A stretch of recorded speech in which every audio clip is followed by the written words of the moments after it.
Hola a todos, vamos a hablar ahora de síndromes en sistema nervioso periférico o enfermedades neuromusculares, grandes síndromes.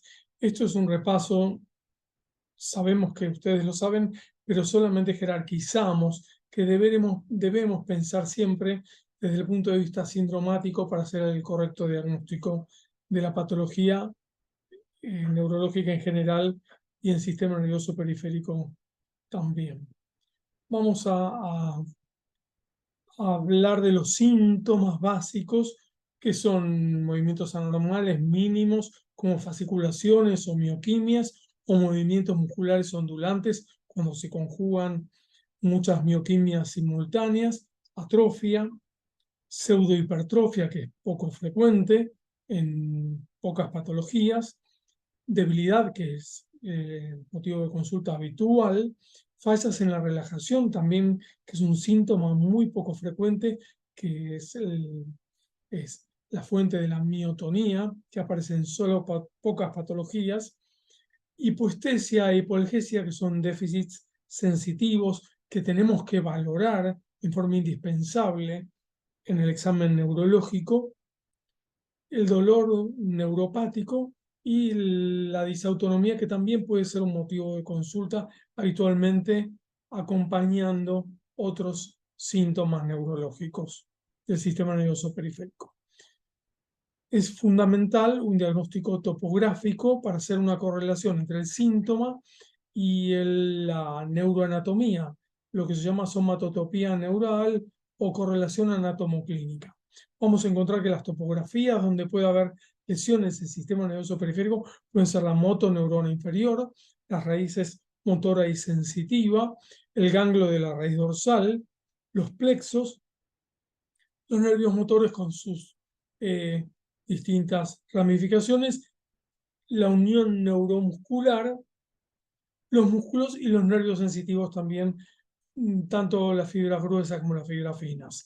La modalidad evolutiva nos va a ayudar a hacer el diagnóstico etiológico de la patología, porque puede tener esta presentación de síntomas, puede ser aguda, crónica, recidivante, progresiva, y puede tener una modalidad muy peculiar que acompaña a las patologías de la unión neuromuscular, que es la fluctuación durante el día con un ritmo diario peculiar, dependiendo de qué patología sea el predominio vespertino o matutino.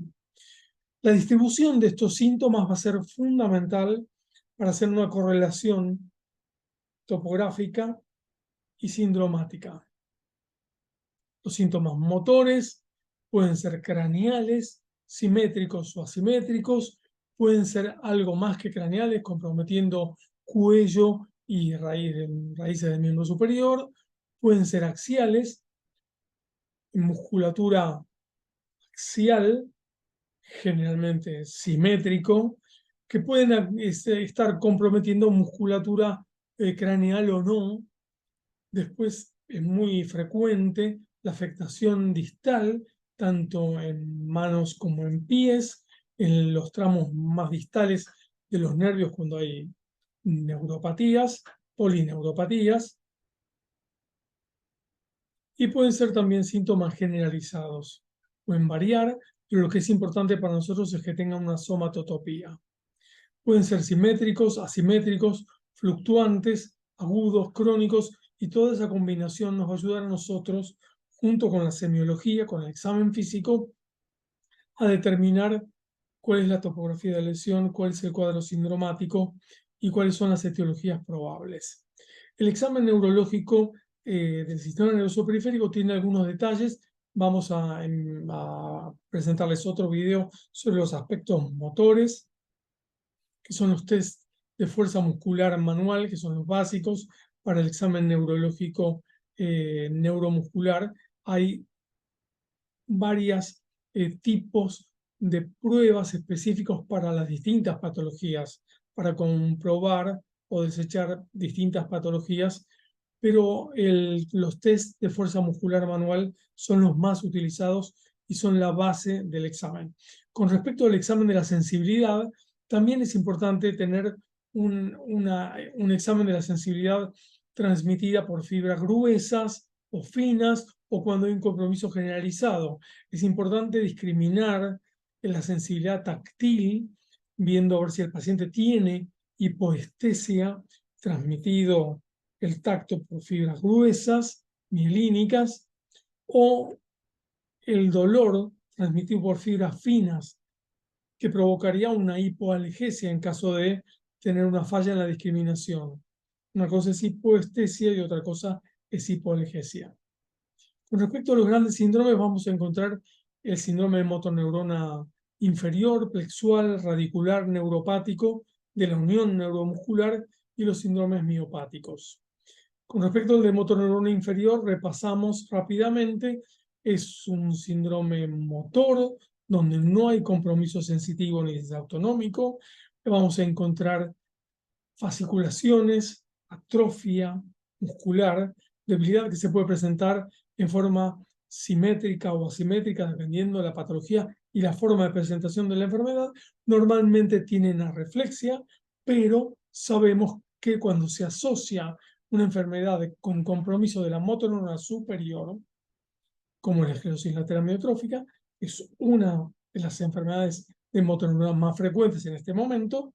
En otras épocas ha sido la polio, la más frecuente. Vamos a encontrar que este síndrome del motoneurona inferior se ve alterado y vamos a encontrar que tiene hiperreflexia o reflejos conservados.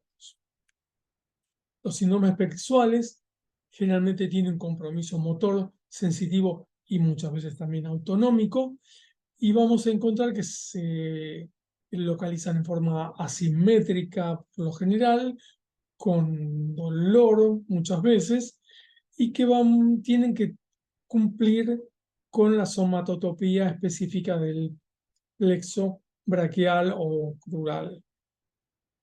Va a encontrarse debilidad, déficit sensitivo, asimétrico, déficit motor obviamente con la debilidad, que cumplen con la somatotopía. Con respecto al síndrome neuropático, mucho más frecuente, vamos a encontrar que puede tener compromiso motor, también puede tener compromiso sensitivo e incluso disautonómico y dolor, dependiendo qué fibras se ven afectadas. Y eso tienen que tratar de diferenciar ya a esta altura cuáles son los síndromes sensitivos de fibra específico, de fibras gruesas o de fibras finas, o un síndrome neuropático generalizado va a ser de mucha utilidad para el diagnóstico etiológico y para el tratamiento. El síndrome neuropático puede tener dolor neuropático, déficit sensitivo, debilidad y generalmente tiene que estar acompañado de arreflexia. Puede aparecer disautonomía y la distribución en la cual encontramos ese síndrome neuropático va a determinar si es una mononeuropatía, una polineuropatía, cuando hay muchos nervios afectados y cuando hay un compromiso salpicado de distintos troncos nerviosos en tiempo y en espacio, vamos a encontrar la mononeuropatía múltiple. Con respecto a los síndromes de unión neuromuscular, es fundamental el concepto de la fluctuación del cuadro principal, que es la debilidad. No vamos a encontrar compromiso sensitivo, pero podemos encontrar disautonomía. ¿En cuáles? En los que tienen compromiso presináptico, porque las patologías que afectan a la presinapsis van a tanto afectar a la liberación de acetilcolina en las uniones muscarínicas como nicotínicas, de manera tal que el paciente puede tener un cuadro que va a parecer a un curare, a una curarización, como a una intoxicación atropínica. Va a tener en general parasimpaticoplegia junto a la debilidad. ¿Cuáles son las patologías que vamos a encontrar que tienen esta debilidad fluctuante? Van a ser básicamente dos.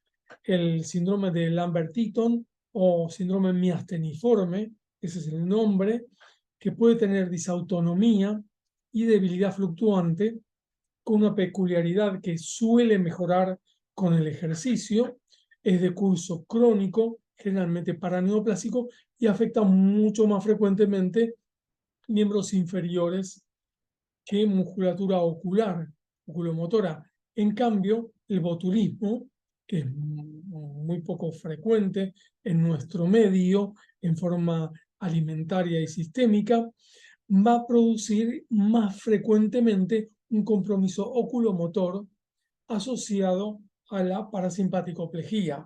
El cuadro va a ser agudo y vinculado a la toxicidad, pero tengan en cuenta que un evento adverso vinculado a la aplicación de toxina botulínica, cualquiera sea el tipo, en forma ya sea terapéutica para un cuadro de movimiento anormal, para una dishidrosis o para fines cosmiátricos, puede producir los mismos efectos adversos que un cuadro de botulismo, o sea, parasimpaticoplegia con sequedad de mucosas, sequedad ocular, al mismo tiempo que puede producir debilidad y compromiso motor en el músculo que esté infiltrado. Entonces, es importante recordar que estas dos patologías tienen disautonomía porque la noxa bloquea la liberación de la acetilcolina tanto en uniones muscarínicas como nicotínicas.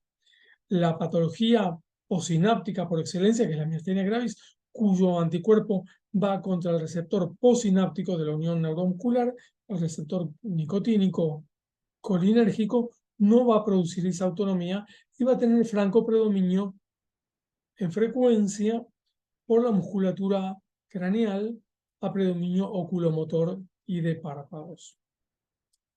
Con respecto a los síndromes miopáticos, los últimos de los síndromes que vamos a tocar hoy, vamos a encontrar que tienen compromiso motor, no van a tener compromiso autonómico y sensitivo por definición, y puede asociarse, además de la debilidad, puede haber algunos otros síntomas, como dolor muscular, en caso de miopatías inflamatorias, como la polimiositis o dermatomiositis, miotonía, como es la característica fundamental de falta de relajación del músculo contraído en las patologías que tienen miotonía, como la distrofia muscular de Steiner, que no es infrecuente, y la pseudohipertrofia, que es una infiltración lipomatosa de grupos musculares, que es poco frecuente, pero es muy altamente indicadora de enfermedades como la enfermedad de Duchenne en los niños o la de Becker en los adultos. En los músculos atróficos vamos a encontrar que hay una debilidad ya fija, poco fluctuante. Si esto es crónico y evolutivo, es muy probablemente corresponda a una miopatía. Si encontramos eritema, signos de inflamación en la piel o signos de Gottron en los nudillos, en la cara extensora de las articulaciones interfalángicas, vamos a encontrar estos signos de Gottron que son altamente indicadores de una dermatomiositis. La hipertrofia, la pseudohipertrofia, perdón, de las pantorrillas es característica de la enfermedad de Duchenne, que van a ver seguramente más adelante en mucho más detalle. Recuerden pensar en síndromes, recuerden buscar la topografía lesional antes de dar el diagnóstico exacto de la patología.